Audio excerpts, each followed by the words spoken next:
Bonjour à tous, c'est encore moi la sœur Adassa Gombe, j'espère que vous allez bien. Moi ça va, par la grâce de Dieu. Aujourd'hui on se retrouve dans une nouvelle vidéo que le Seigneur a permis que je fasse aujourd'hui. Donc comme vous avez pu le voir dans le titre, aujourd'hui on va parler des violences sur les femmes, des violences conjugales. Donc juste avant de commencer la vidéo, je prie pour que ce ne soit pas moi qui parle, mais que ce soit l'Éternel qui parle à ma place et que ce message puisse impacter les personnes concernées. Donc nous savons tous que dans la parole du Seigneur, il est demandé aux femmes d'être soumises à leur mari. C'est un commandement qui est écrit dans la parole du Seigneur. Donc il y a des hommes qui frappent leurs femmes et après qui se justifient en disant que la femme doit être soumise. Mais en fait cette soumission là c'est pas de l'esclavage. Dans la parole il est écrit que lorsque deux personnes s'unissent, elles deviennent une même chair. C'est-à-dire que quand une femme fait du mal à son homme ou vice-versa, un homme fait du mal à sa femme, tu te fais du mal à toi-même en fait. Donc, dans un couple, l'homme a son devoir, la femme aussi a son devoir. Donc, le devoir de la femme, c'est de s'occuper de son mari, de ses enfants, de lui faire à manger, de privilégier en fait le confort du mari et des enfants. C'est le rôle de la femme. C'est même écrit dans la fin des proverbes qui parle de la femme vertueuse. Si vous voulez savoir le rôle, enfin comment en gros se comporte une femme vertueuse, je vous invite à aller lire la fin des proverbes. Donc voilà le rôle de la femme: cuisiner, s'occuper de son mari, privilégier le confort des enfants de son mari, d'assurer un foyer confortable, que tout le monde soit à l'aise à la maison. Voilà le rôle de la femme. L'homme aussi de son côté a son rôle, c'est-à-dire ramener l'argent à la maison pour pouvoir nourrir les enfants, l'éducation aussi des enfants, etc. Enfin, en tout cas, l'homme et la femme ont leurs deux rôles qu'ils doivent respecter. Et dans la Bible, dans la parole du Seigneur, il n'est jamais écrit de régler les problèmes par la violence. Parce que les violences conjugales, c'est vraiment quelque chose de destructeur. Nous, peut-être, on voit juste des gifles, des coups, mais derrière tout ça, il y a des conséquences. Et je vais vous donner le passage qui donne la preuve que la colère, parce que quand un homme vient à frapper une femme, c'est que quelque chose l'a énervé, parce que tu ne peux pas te réveiller un matin et frapper quelqu'un. Si tu frappes ta femme, c'est que quelque chose t'a énervé. Mais quand tu t'énerves, il y a toujours des conséquences. Peu importe ce que tu fais en bien ou en mal, il y a toujours des conséquences. Et je vais vous donner le verset. Il est écrit: celui que la colère emporte doit en subir la peine. Car si tu te libères, tu devras revenir. Donc, qu'est-ce qu'on nous dit là? On nous dit que quand tu t'énerves, après, il y a des conséquences après cet énervement. Et là, en l'occurrence, on parle des violences conjugales. Donc, ça veut dire que derrière les violences conjugales, il y a des tas de conséquences en fait. Déjà, ça nuit à la santé. Tu peux lui faire très très mal, surtout si tu es très très énervé. Ça peut faire très mal jusqu'à causer des handicaps à la personne.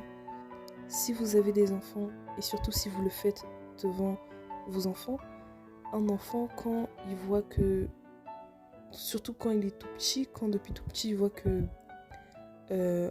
papa frappe maman, en grandissant il va détester son père en fait. Surtout s'il aime vraiment sa mère, surtout s'il est attaché à sa mère. Si depuis tout petit il voit que papa frappe maman, en grandissant ça va créer une grande haine dans le cœur de l'enfant. Et même dans ton entourage, tes amis, si tout le monde sait que tu frappes ta femme, tu vas être mal vu. Quand tu veux régler quelque chose par les coups, c'est un signe de faiblesse en fait. Et dans la parole du Seigneur, il est écrit quoi? Un fou manifeste immédiatement sa colère, mais celui qui couvre un affront est un homme prudent. Que même pas forcément sur les violences même pas forcément sur les femmes, mais même sur... bon là c'est parce qu'en l'occurrence on parle des violences des femmes, mais même dans la vie de tous les jours, quand quelqu'un veut régler les choses par les coups, c'est en fait un signe de faiblesse parce qu'il n'a pas le bon comportement, les bons arguments pour calmer la situation. Donc il va s'en prendre aux coups parce que... Enfin, il va s'en prendre aux mains parce que dans certaines situations, c'est le seul moyen en fait de calmer une personne. Et le Seigneur n'a jamais dit que l'amour était de frapper quelqu'un quand il ne comprend pas quelque chose ou quand il ne veut pas faire quelque chose. Juste imaginez seulement si Dieu devait nous frapper, nous punir à chaque fois qu'on faisait quelque chose. On ne serait même pas en vie.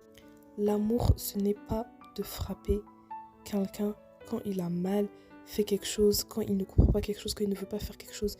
L'amour, c'est de lui parler, d'essayer de parler avec la personne, parce que c'est ça un couple. Un couple, c'est censé parler, c'est pas censé se battre comme si on n'était pas des enfants de Dieu. L'amour, ce n'est pas les coups. Et qu'est-ce que la Bible nous dit à propos de l'amour? En Corinthiens 13, versets 4 à 5, il est écrit: l'amour est patient, il est plein de bonté, l'amour n'est pas envieux, l'amour ne se vante pas, il ne se enfle pas d'orgueil, il ne fait rien de malhonnête, il ne cherche pas son intérêt, il ne s'irrite pas, il ne soupçonne pas le mal. Donc on dit bien dans la parole, l'amour, il ne s'irrite pas. L'amour ne s'irrite pas. Quand tu aimes quelqu'un, tu ne peux pas t'irriter pour un oui ou pour un non. Parce que vous savez même quoi? L'amour, en fait, c'est même accepter quelqu'un avec ses défauts. Même sans vouloir que la personne change. C'est-à-dire que quand tu aimes la personne avec ses défauts et ses qualités. L'amour, c'est aimer quelqu'un avec ses défauts et ses qualités. Je pense qu'on a déjà tous vu ces témoignages, ces vidéos, où il y a des gens qui se sont mis en couple avec des handicapés, avec des aveugles, et ils sont restés ensemble toute la vie. C'est ça le vrai amour. L'amour supporte tout, l'amour accepte tout. Si tu en viens à quitter quelqu'un ou même à frapper quelqu'un pour quelque chose qui ne te plaît pas, ce n'est pas de l'amour. Parce que l'amour, il supporte tout. Quand tu aimes, tu supportes. Parce que tu fais passer l'amour que tu as pour la personne avant ses défauts, avant ses faiblesses, avant toutes sortes de choses. Tu fais passer l'amour que tu as envers cette personne avant tout. Et c'est de ça que je parle en fait. Un homme qui frappe une femme, il fait passer les faiblesses de la femme, les défauts de la femme, les manquements de la femme avant l'amour qu'il a pour cette femme-là.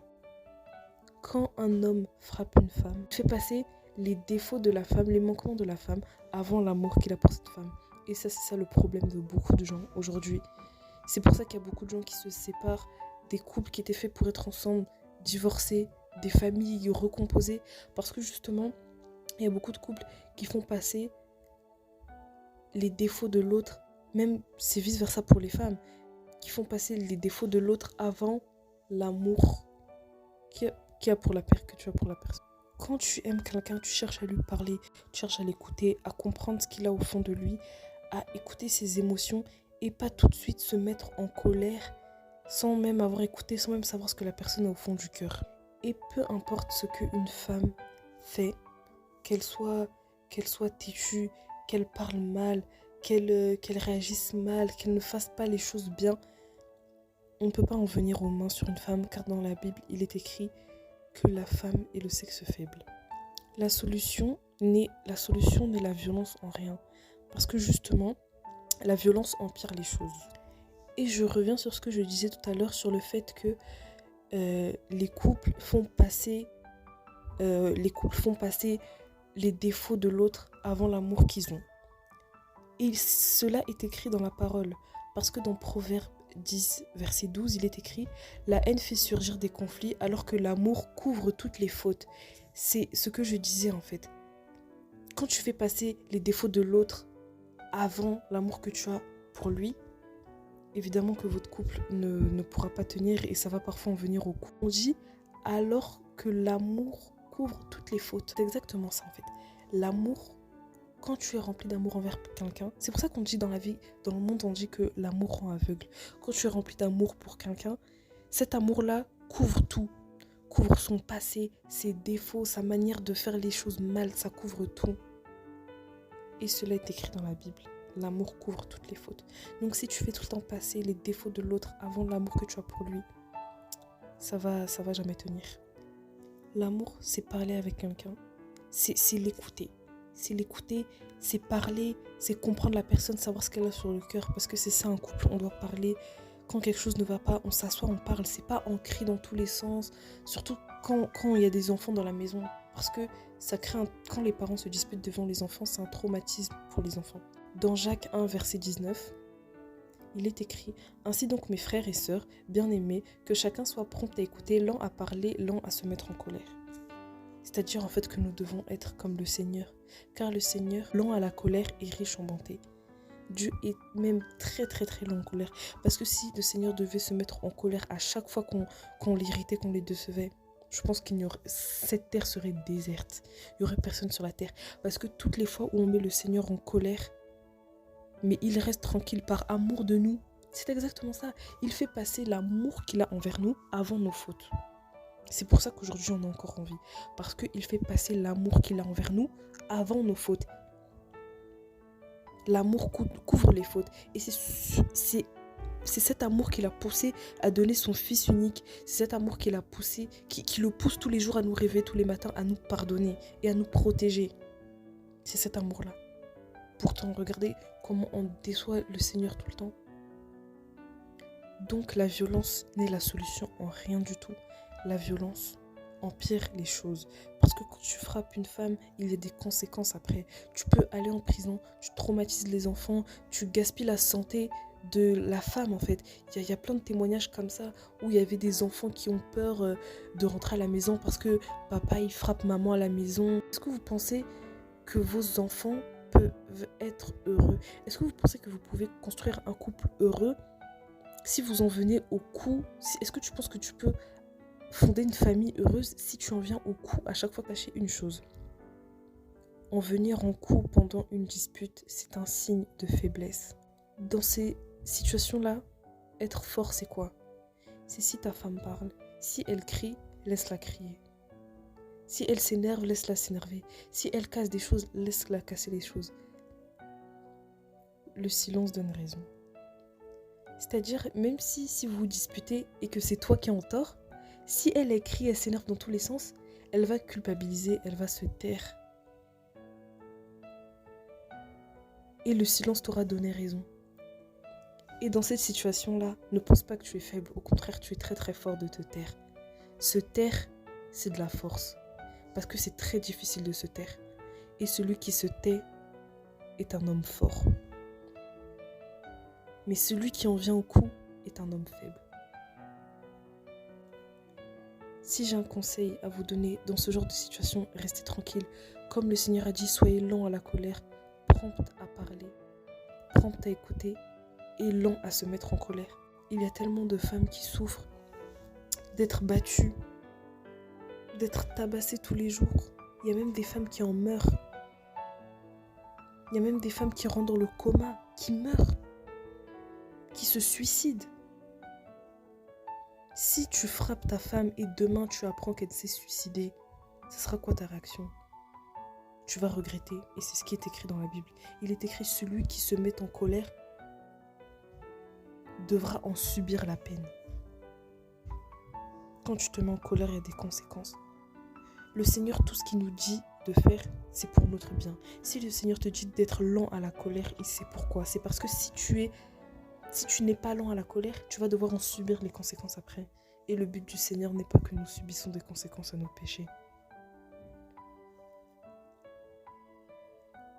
Faites une prière à Dieu, parlez à Dieu, dites « Seigneur, je veux être fort. Je ne veux pas être faible. »